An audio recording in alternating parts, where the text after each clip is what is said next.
Hello all, and welcome to another Last Epoch build. My name is Boba, and today I have a melee werebear build for you guys. Right now, all the bears I'm seeing are going for the Maelstrom, which is damage over time. We're going for an upheave, and then later on with Earthquake.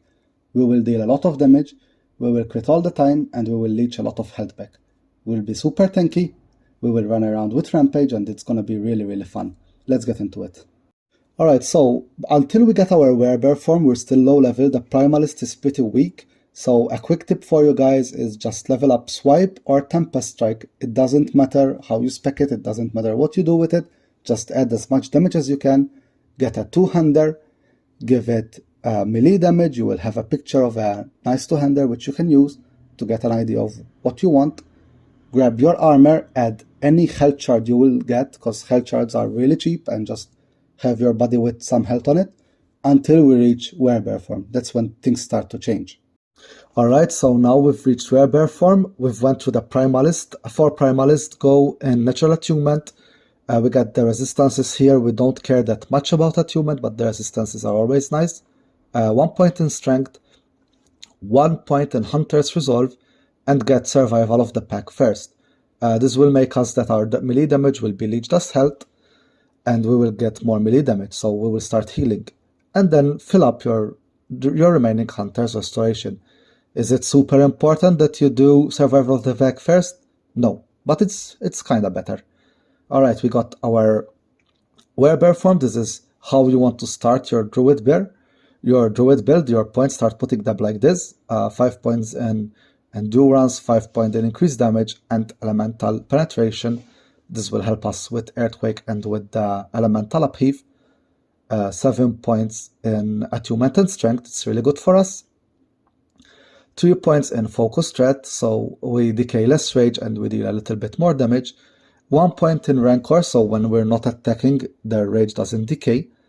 And 3 points in Bush Stalker. This will give us more leech health on crit. We will be critting a lot, so this will help a lot. This is like the middle of the build, so we go to the skills now. I haven't fully filled them, so just to give you an idea, the first 3 skills you want to be playing with are these 3. So you want your jump, the FuryLeap. It's very important because this will unlock our upheave. You go 1 point in Crater first, go all the way around as travel points, and get your Violent Upheave. So this will make it when we jump, as soon as we land, we will cast Upheave. And then take some cooldown reduction here, and we will want to max the reduced mana cost here. This is only the start. Werebear form, again, the first point most important that you want to get is the Skull Crusher. So now Maul gets the 3 of FuryLeap.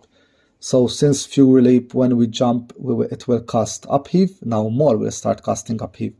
We want the Rage on kill or Rage on hitting a rare boss. This is our main rage provider. And then you start going towards base crit. So, but at first you want the Upheave. It's very important. Upheave, first go all the way traveling up to cast 5, so we have that star upheave around us, then get the reduced mana cost, and start going for the crit multiplier. This is only the first part. Alright, let's get to the final part of this build. You need 5 points in Berserker after finishing that part in the Druid.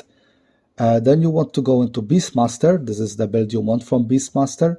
We want 8 points in Urstein Strength. Strength is something we really want. And reduce damage taken by nearby enemies. 1 point in Savagery, a little bit of melee damage. This is more of a travel, because we want the aspect of the shark. Every 5 seconds we get a buff to deal more damage on our next attack. This will help us with the Maul, and yeah, it's 1 point for a good buff. And we get some melee damage leech. This is really good. It's a permanent leech. It's not related to the aspect of the shark, so we just have more leech. 4 points in Boar Heart. This will give us aspect of the boar, so when we're hit we have less damage taken for 4 seconds, so it helps us more with survivability. We increase its power, we get less damage when we have aspect of the boar, and we get regeneration. And then I've put 2 to 3 points. It's your call. We will probably max this in the end because the strength is really needed, and it gives us a chance on melee hit to proc it. So we will probably have aspect of the boar all the time. We go into Druid. This is the final Druid build. This build here, I'm running the Spriggan right now as a talent, so I've limited to 1 companion and it gives him more health, so the little guy will survive a little bit more because he really likes to die. Eventually, I will explain everything, but eventually I will remove the Spriggan, and these 2 points will either go into more crit or more health.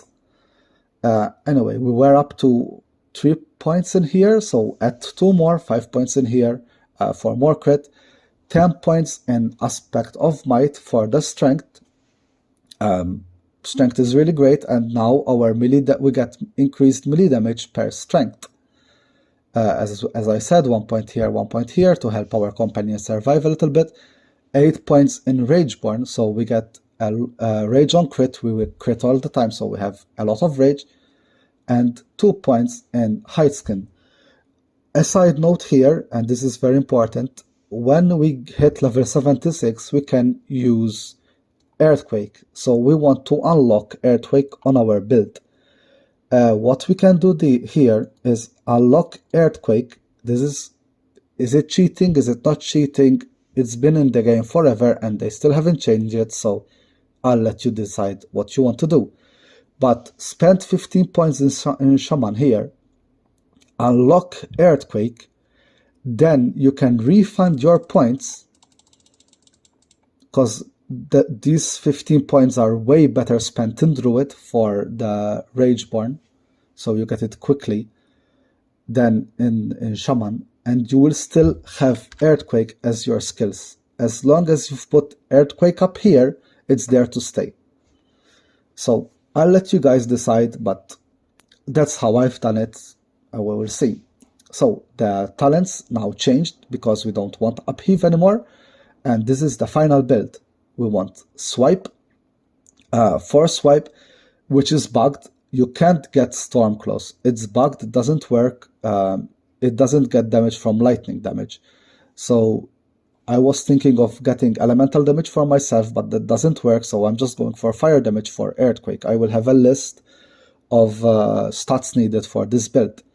Anyway, we're using Swipe, Werebear Form, FuryLeap, Summon Spriggan, and Earthquake. For Swipe, we want the Culling. Go for the Culling quickly. This will help us kill the bosses. 14% kill threshold is really nice.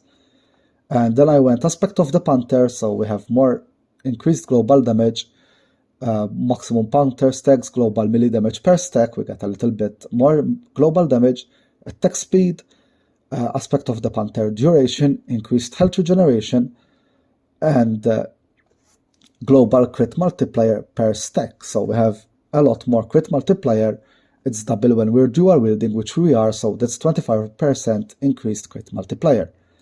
Werebear, this is the final Werebear. We want the 2 points in Fury of the Maul, so we have Maul on a faster cooldown. We want it to be 2.5 seconds, not less. It's alright if it's a little bit more, but we don't want it less than 2.5, because we want to be proccing Earthquake every other Maul. Earthquake is on a 5 seconds cooldown from the weapon. Anyway, as we talked before, Skull Crusher, most important, first point you should get, and then go down here for the base crit, turn it into lightning, so we get some lightning damage on it. It's not really important, but whatever, and Maul and Rampage damage. The Leap, Fury Leap, Upheave needs to go, because now we don't have Upheave anymore, and put the point in Brutal Impact. I left it there so you could see that this is the build you want to go for, and once you have your weapon, just remove Upheave and put it in Brutal Impact. This is the final build. You're immune while you're leaping, so you're immune while you're mauling. You reduce the cost as much as possible to save our rage, and you pull enemies towards you sorry, towards you when you leap. So we're mauling, enemies are pulled in, and Earthquake is blasting them. Springin, this is the main use of the Springin is until we get a decent weapon. Our weapon is gonna be the Earthquake weapon, which if we get lucky with a legendary potential weapon and we give it base crit, we don't need the Springin anymore. So for Springin, we just want the 8% base crit chance. This applies to all our abilities, and we will crit all the time. 8 base crit is a lot. Besides, the bear has a crit for wall and rampage, so that's 5 base plus 8 here, and we get a lot of crit. So we're gonna crit all the time. I gave him Aura of Evasion, so he has some avoidance per attunement. We don't have a lot of attunement, but we have enough. And then you just give him survivability. And in the end, Earthquake, you want initial hit plus 60 damage, Aftershock into initial damage, Earthquake procs 3 times, Aftershock damage plus 100%. This will apply to the initial damage, because from this ability, our Aftershock damage will apply to the initial hit. 2 points more initial hit, 1 point in area, and 5 points in damage against chilled or frozen enemies. To chill enemies, you either need Tempest Form, so we have a 30% chance to chill, but if you are removing it, as I am, you will need the blessing, a blessing from the winter. The Age of Winter blessing, there is one with chill chance. Where is it? Chill. Yeah, you need the Heart of Ice blessing in order for you to chill the enemies. If you don't have the Heart of Ice blessing, it doesn't matter. Just go in Earthquake and get this one instead. The harder they fall. So take off the points here, take off the points here, and go into the harder they fall. This is the build. I really hope you guys like it, and good luck. Bye.